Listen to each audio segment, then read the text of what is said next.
Uno de los mayores escándalos a nivel nacional e internacional fue el conocido como Panama Papers. Más de 11,5 millones de documentos fueron analizados y filtrados por el Consorcio Internacional de Periodistas.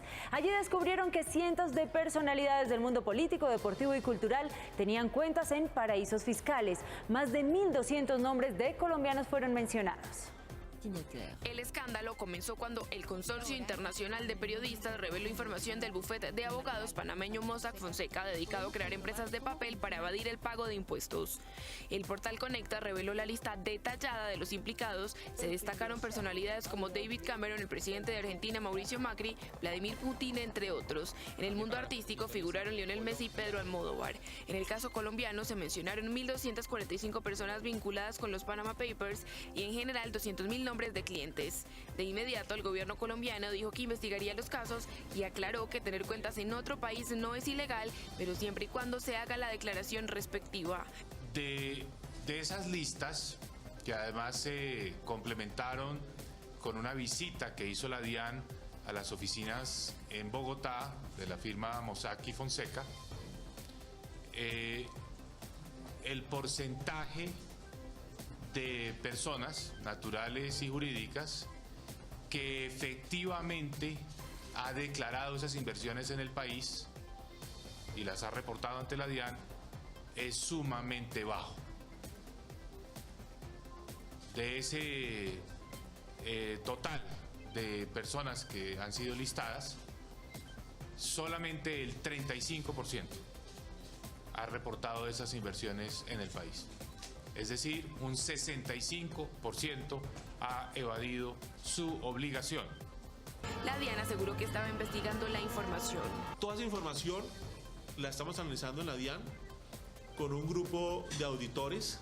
Alrededor de 50 auditores están trabajando esa información porque es muchísima cantidad de información para detectar aquellos casos en los cuales se pueda haber presentado evasión tributaria. Como ya dijo el ministro, el primer tema fue analizar si en la información que aparecía en las declaraciones de activos en el exterior aparecía precisamente la inversión que tenían en el exterior ese grupo de colombianos. Un paraíso fiscal es un lugar donde se evaden impuestos y se lavan activos. El gobierno hizo un llamado para que quienes tengan bienes hagan la declaración respectiva.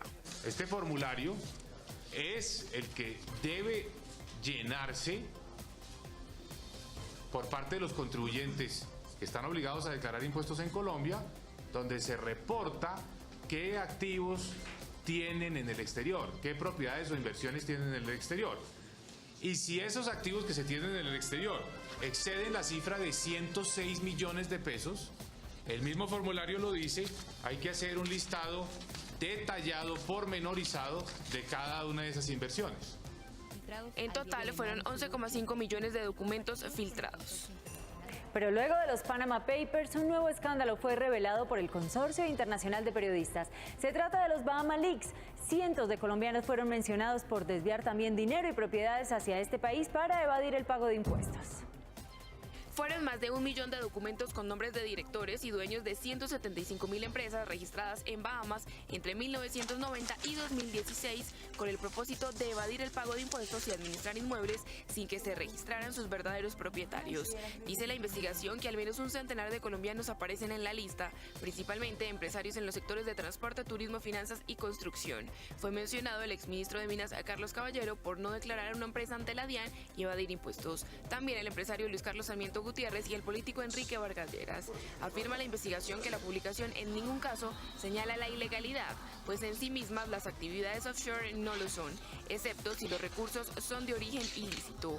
Solo se constituyen en irregularidad tributaria si así lo determinan las autoridades de cada país bajo su propia legislación.